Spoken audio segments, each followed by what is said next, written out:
Baiklah, tanpa berlama-lama lagi, mari kita bahas hukum Hooke, konstanta pegas, energi potensial pegas, dan susunan pegas.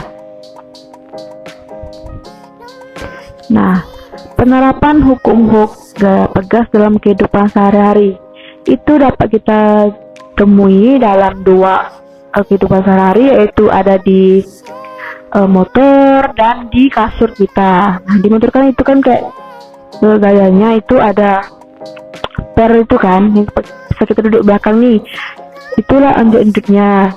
Lalu yang di kasur itu tuh ada yang kan ada yang besinya tuh kan, itulah yang bisa membuat kita naik turun saat ke kasur gitu. Nah, kita masuk saja ke hukum-hukumnya atau sering disebut dengan gaya pemuli. Apa sih gaya pemuli itu? Gaya pemuli itu gaya yang dilakukan pegas untuk mengembalikan benda pada posisi keseimbangan. Nah, ini dinamakan gaya pemuli. Besar gaya pemuli ini dirumuskan sebagai F min K kali Y. Kenapa min K?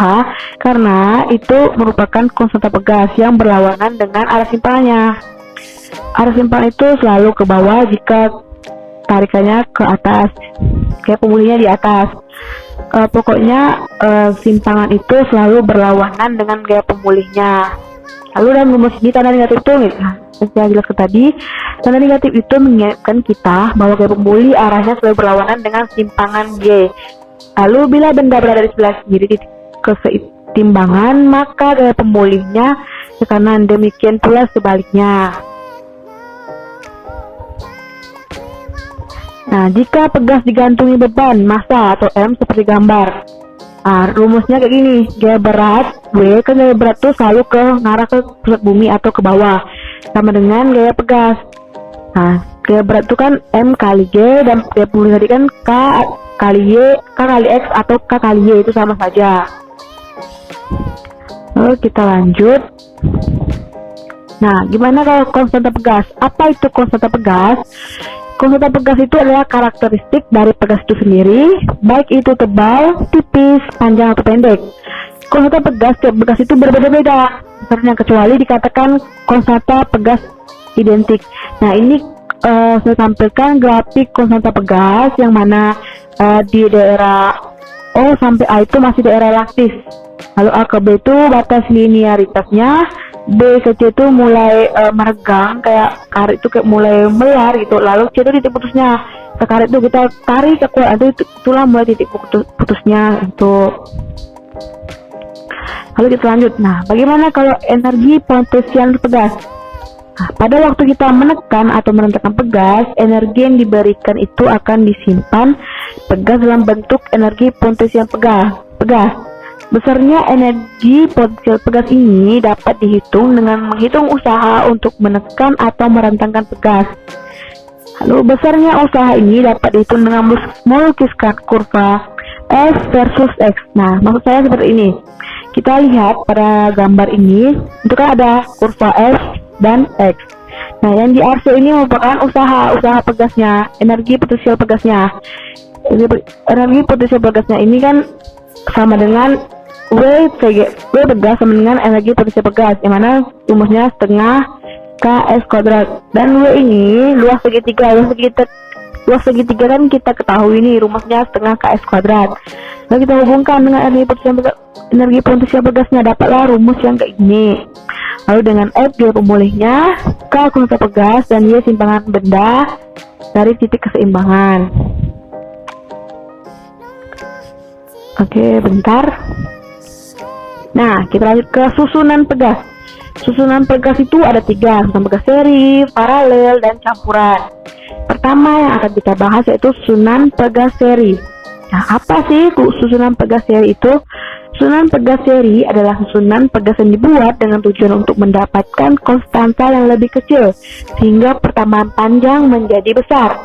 Susunan pegas penggantinya dirumuskan dengan 1 per KS sama dengan 1 per K1 tambahan per K2 dan sampai seterusnya. Nah, susunan pegas seri ini cuma 1 kawat saja, dia berbagi 1 kawat. Lalu apa bedanya dengan susunan pegas paralel? Susunan pegas Paralel itu adalah susunan pegas yang dibuat dengan tujuan untuk mendapatkan konstanta yang lebih besar sehingga pertambangan panjangnya menjadi kecil. Ini kebalikan dari susunan pegas seri. Susunan pegas seri kan konstanta yang lebih kecil kan, sehingga pertambangan panjangnya lebih besar. Nah, kalau paralel ini konstanta yang lebih besar, pertambangan panjangnya menjadi kecil. Jadi rumusnya K penggantinya yaitu K1 tambah K2 tambah K3 dan seterusnya. Ini kan ada dua kawan nih. Kalau kita lihat kan beda kan dengan yang seri tadi, kayak gini. Itu bedanya. Nah, kita ke contoh soal. Di sini sebuah pegas panjang 30 cm digantungkan beban dengan massa 1 kg sehingga pegas memanjang menjadi 50 cm.